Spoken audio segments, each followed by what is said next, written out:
जय हिंद साथियों। दोस्तों, उत्तर प्रदेश दरोगा भर्ती जिसमें लगातार धांधली के खुलासे होने के बावजूद भी सरकार टस से मस नहीं हुई, ना तो कोई जांच का आदेश दिया और ना ही इस भर्ती से संबंधित कोई ठोस ये जवाब आज तक सरकार ने दिया कि इस भर्ती में स्कैम हुआ है या नहीं हुआ है, बल्कि सरकार बात को टालने का ही प्रयास करती रही। सपा के प्रदेश अध्यक्ष नरेश उत्तम जी ने इस मामले को हाईलाइट किया है, एक बार फिर से उजागर किया है। उन्होंने बताया है कि कैसे साल 2021 2 नवंबर से लेके लगभग 12 नवंबर से लेके 2 दिसंबर तक जो एग्जाम चला था उसमें कैसे यांत्रिक उपकरण और जो सॉल्वर गिरोह था वो सक्रिय था, जिसने एक बड़े पैमाने पर नकल की, जिसका एक साक्ष्य इस बात से लगाया जा सकता है कि लगभग 170 के समथिंग में जो कैंडिडेट हैं वो नकल में पकड़े गए।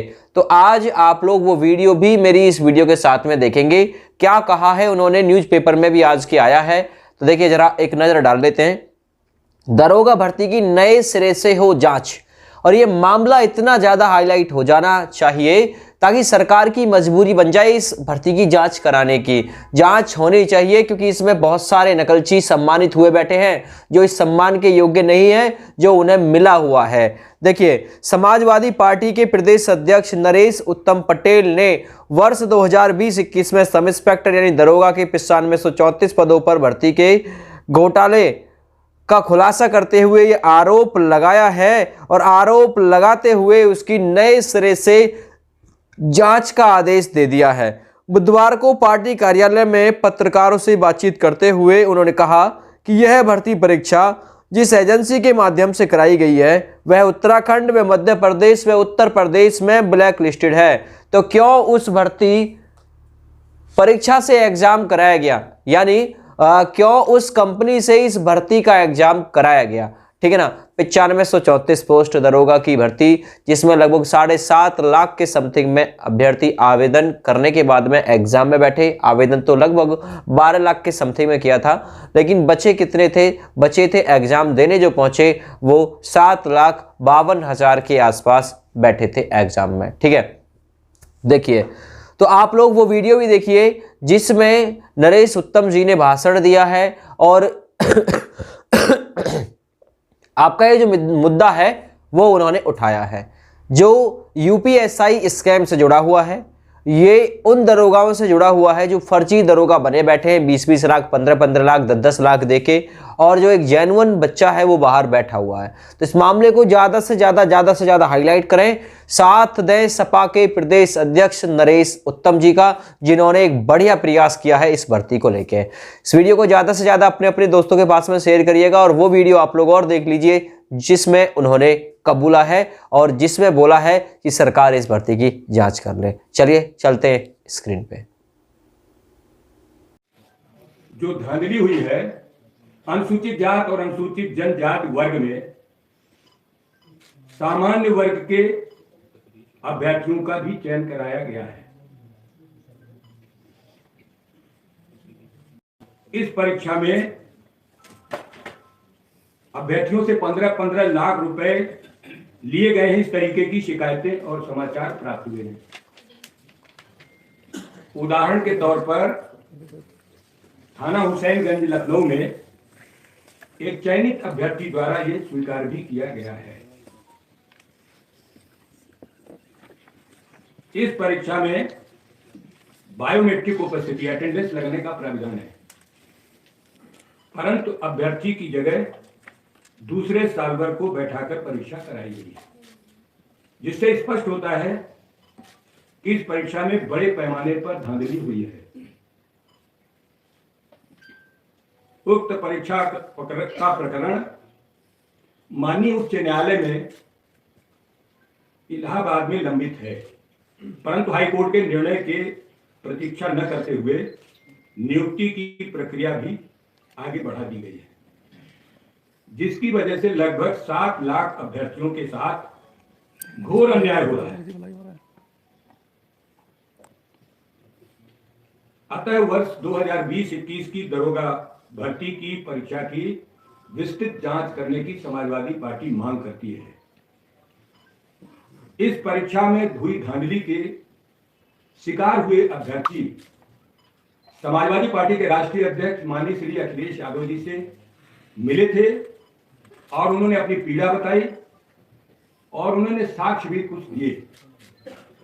माननीय राष्ट्रीय अध्यक्ष अखिलेश यादव जी ने उसी समय इसको गंभीरता से लेते हुए उन अभ्यर्थियों से कहा कि हम आपकी मदद करेंगे और तत्काल समाजवादी पार्टी का 3 सदस्यीय विधायक दल, जिसमें इंजीनियर सचिन यादव विधायक, श्री पंकज पटेल विधायक और हिमांशु सिंह, 3 माननीय विधायकों के इसकी विस्तृत जांच की जिम्मेदारी दी थी। उन्होंने अपनी जांच में जो बिंदु पार्टी को उपलब्ध कराए गए हैं, मैं आपके सामने इंजीनियर विधायक सचिन जी से कहूंगा कि अपनी बात रखें।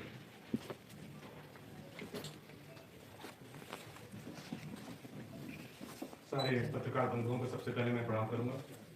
आदरणीय प्रदेश अध्यक्ष जी ने जो उनको जिम्मेदारी दी थी, उसमें सारे तथ्यों को देखकर हम लोगों ने जो डिटेल्स की रिपोर्ट बनाई है वो यहाँ है, आपके सामने एक कॉपी भी आपको भी दी जाएगी। और ये बात बिल्कुल सही है कि इस एग्जाम जो ये एग्जाम हुआ, इसमें बड़े पैमाने पर धांधली हुई। धांधली में जो सबसे मुख्य कारण रहे, आप जैसे जानते हैं, बायोमेट्रिक। अब अटेंडेंस के लिए कॉम्पिटिटिव एग्जाम्स में लगने लगा, ये कंपलसरी प्रावधान बन गया है। बायोमेट्रिक लगने के बाद भी बहुत से सॉल्वर्स अभ्यर्थियों की जगह बैठे परीक्षा केंद्रों पे और उन्होंने पेपर सॉल्व किया। अब तथ्य की बात ये रहती है कि जब बायोमेट्रिक लगना था तो बिना बायोमेट्रिक लगा के लॉगिन कैसे हो गया और कैसे उन्होंने एग्जाम कैंडिडेट की जगह पे दे दिया। ये मैंने नहीं कहा है, ये जब FIR हुई है उसमें कबूला गया है पुलिस की रिपोर्ट में, वो आपको उनकी डिटेल कॉपी दी जाएगी। दूसरा, स्क्रीन शेयरिंग। ज़्यादातर जो टेक्निकल लोग हैं जो कंप्यूटर का इस्तेमाल प्रतिदिन करते हैं वो जानते हैं, एक BNC एक सॉफ्टवेयर आता है। कभी कभी आप अपने कंप्यूटर से दूसरे कंप्यूटर में अगर लॉगिन करना होता है, अगर दोनों में सॉफ्टवेयर हो तो आप एक कंप्यूटर से दूसरे कंप्यूटर पे लॉगिन कर सकते हैं। ज़्यादातर गवर्नमेंट ऑफिस में होता है, जब कंप्यूटर खराब हो जाते हैं और आपको टेक्निकल हेल्प की ज़रूरत होती है तो आप टेक्निकल जो आपके एक्सपर्ट्स होते हैं वो उस सॉफ्टवेयर के माध्यम से आपके कंप्यूटर पर लॉगिन कर लेते हैं। आप बैठते हैं और आराम से आपका कंप्यूटर चला के उसको सही करते हैं। सेम प्रणाली को इस एग्जाम में सॉल्वर्स ने यूज़ किया और दूसरे के कंप्यूटर में लॉगिन करके पेपर सॉल्व किया गया। उसको भी मैं नहीं कह रहा हूँ, पुलिस की रिपोर्ट कह रही है, कुछ अभ्यर्थी। कुछ डिटेल्स आपके सामने मैं प्रस्तुत करूँगा। थाना हुसैनगंज में FIR हुई है, उसमें पाया गया कि 40 प्रश्नों का उत्तर सॉल्वर ने लॉगिन करके सिर्फ 4 मिनट में दे दिया। 40 प्रश्नों का 23 प्रश्नों का उत्तर 5 सेकंड में। अब आप सब लोग एजुकेटेड हैं, आप लोग सब ग्रेजुएट्स हैं, आप लोगों ने भी एग्जाम्स दिए होंगे, कंप्यूटर एग्जाम्स भी दिए होंगे। 40 प्रश्नों का उत्तर जो थाना हुसैनगंज में FIR हुई है उसमें जिस अभ्यर्थी के खिलाफ हुई है, आपको डिटेल रिपोर्ट भी हम लोग लिखे में देंगे, उसको 4 मिनट में सॉल्व किया, मतलब कि 9 सेकंड में एक प्रश्न उन्होंने सॉल्व कर दिया। और मैथ का जो क्वेश्चंस थे, मैथ के क्वेश्चंस को 23 क्वेश्चंस को उन्होंने 5 सेकंड में सॉल्व कर दिया। आप समझिए, मैथ जिन्होंने पढ़ा होगा, एक क्वेश्चन सॉल्व करने में 5-5 मिनट लग जाते हैं, इतना कठिन होता है। 5 सेकंड में 23 क्वेश्चन। उसी FIR में पुलिस रिपोर्ट में ये लिखा है कि 15 लाख रुपए देके उन्होंने सॉल्वर से ये करता है। पुलिस की रिपोर्ट में उसके प्रूफ भी हमारे पास, हमने उसको आपके लिए आपको भी उपलब्ध कराएंगे। एक थाना शाहगंज आगरा में हुआ, वहां पे 60 क्वेश्चन 59 सेकंड में सॉल्व कर दिए, जिसके ऊपर FIR।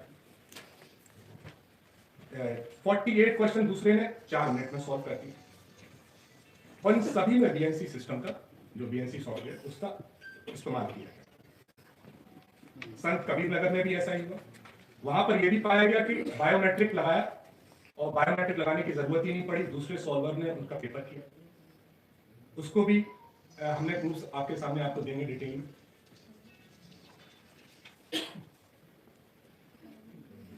उन FIRs में लोगों ने कबूला कि हमने पैसे देके किया गया। अब बात, जो तथ्य की बात है कि 7 लाख लोगों ने 9,534 लोगों का सिलेक्शन होना है, जहां पर गंभीर आरोप 15 लाख रुपए तक लेने के हैं। पहले कभी ऐसा अगर हुआ है, ना ये परीक्षा रद्द हुई, ना 7 लाख लोगों की प्रॉपर विस्तृत जांच, क्योंकि जो टेंडर कंपनी को मिला है उसमें टेंडर में एक उन्होंने पहले से ही अपने प्री रिक्वायरमेंट रखी हुई है कि जो कैंडिडेट का रिस्पांस हुआ होता है, जो रिस्पांस क्वेश्चन को सॉल्व करने के लिए लगता है, उसको वो सेव करेंगे, और अगर कभी कोई जांच बैठती है तो जांच एजेंसी को वो 7 लाख लोगों का कंप्यूटर रिस्पांस लॉग उपलब्ध कराया जाए, जिससे 7 लाख लोगों को यह पता लगाया जा सके कि उन्होंने कितना समय लिया पेपर सॉल्व करने में। अगर सारे लोगों की जांच हो जाएगी 7 लाख की, जो आपका डेटा पहले से ही उपलब्ध है, बहुत आसान है जांच करना। अगर सरकार चाहे 7 लाख लोगों का कंप्यूटर कैंडिडेट रिस्पांस लॉग उस कंपनी से ले लिया जाए, नहीं लेकिन नहीं लिया गया, सिर्फ 57 लोगों के ऊपर एफआईआर हुई 7 लाख लोगों के। तो अगर इसकी डिटेल जांच होती, जिसकी हमारी पार्टी मांग कर रही है, जैसा हमारे आदरणीय प्रदेश अध्यक्ष जी ने आपके सामने कहा है, अगर इसकी डिटेल जांच होती तो ये बहुत बड़ा घोटाला सामने आता। उसी के साथ साथ जिन परीक्षा केंद्रों पे ये परीक्षाएं कराई गई, उसकी भी अगर एक परीक्षा केंद्र जैसे आगरा है, गोरखपुर है, अलीगढ़ है, यहाँ पे पाया गया कि सॉल्वर ने सॉल्व किया है, उस परीक्षा केंद्र में जितने अभ्यर्थी बैठे उनकी भी जांच नहीं हुई। अगर उसी परीक्षा केंद्र में जितने अभ्यर्थी बैठे उन सबकी जांच हो जाती तो भी एक बड़ी पिक्चर हमारे और आपके सामने आती। उन परीक्षा केंद्रों की भी कोई जांच नहीं हुई, वहां पे बैठे हुए और जो अभ्यर्थी उनकी भी कोई जांच नहीं हुई, वहां से जिन्होंने एग्जाम दिया उनके पर भी कोई रोक नहीं लगाई गई। तो ये कहीं ना कहीं से बड़े पैमाने से, बड़े लेवल से इन सॉल्वर्स को मदद मिल रही है। जैसा एक प्रकरण में सामने भी आया है कि SC ST कोटे पे जनरल कैंडिडेट का सिलेक्शन हुआ, उसकी भी कोई जांच नहीं हुई। बहुत आसान है जांच करना, मांग भी की गई, लेकिन अभी तक कोई जांच एजेंसी ने जांच नहीं बैठाई।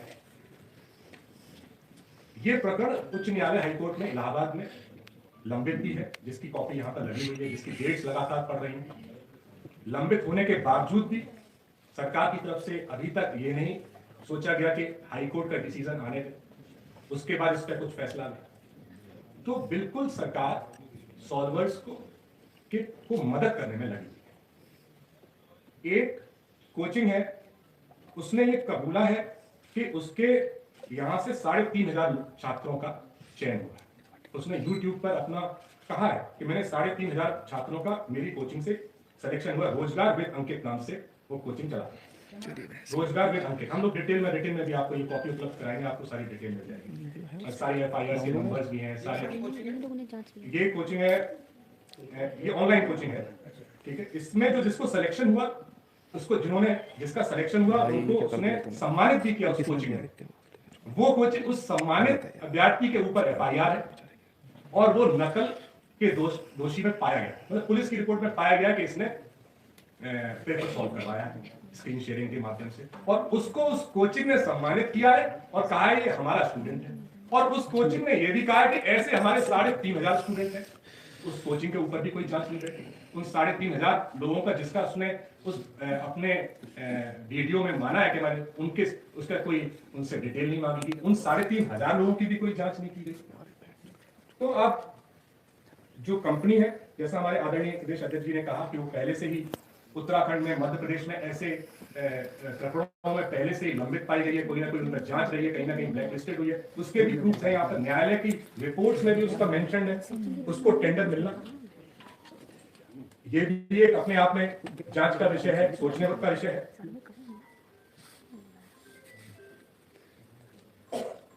कुछ ऐसे UPSTF द्वारा प्रतिबंधित किए गए परीक्षा, कुछ ऐसे केंद्र भी थे जो UPSTF ने ब्लैकलिस्ट किए हुए थे कि यहाँ पे परीक्षाएं कभी नहीं हो सकती। उन ब्लैकलिस्टेड केंद्रों पर भी ये परीक्षा कराई गई जो पहले से ही ब्लैकलिस्टेड है। तो ये सारी डिटेल्स हमने आपके सामने रखी है, जिसकी विस्तृत रिपोर्ट हम लोगों ने ये बनाई भी गई है और आपको पहुंचा भी दी जाएगी। और इनके सारे जो प्रूफ्स हैं वो भी हमारे पास हैं।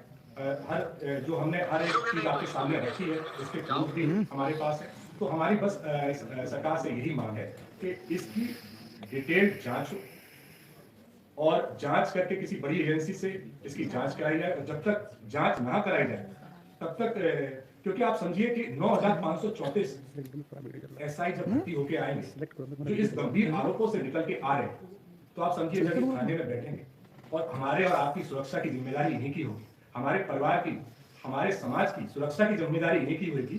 और इनमें से ये 15 लाख रुपए दे के जैसा इस पे इल्जाम में रख के आएंगे तो किस तरह की सुरक्षा करेंगे, थाने पे किस तरह का काम होगा, तो आप समझ सकते हैं किस तरह की फोर्स तैनात की जा रही है। ऐसी फोर्स तैनात हो जाएगी जो सबसे पहले तो अपने 15 लाख ही वसूलेगी। तो हमारा अब देखिए 9,534 इंटू 15 लाख कर दीजिए, 14,500 करोड़ का ये घोटाला नजर आता है। तो जांच कराने में क्या दिक्कत है, पहले भी जांच हुई है, पहले भी इसमें ऐसा स्पेशल बात क्या है कि सरकार इसको प्रोटेक्ट कर रही है।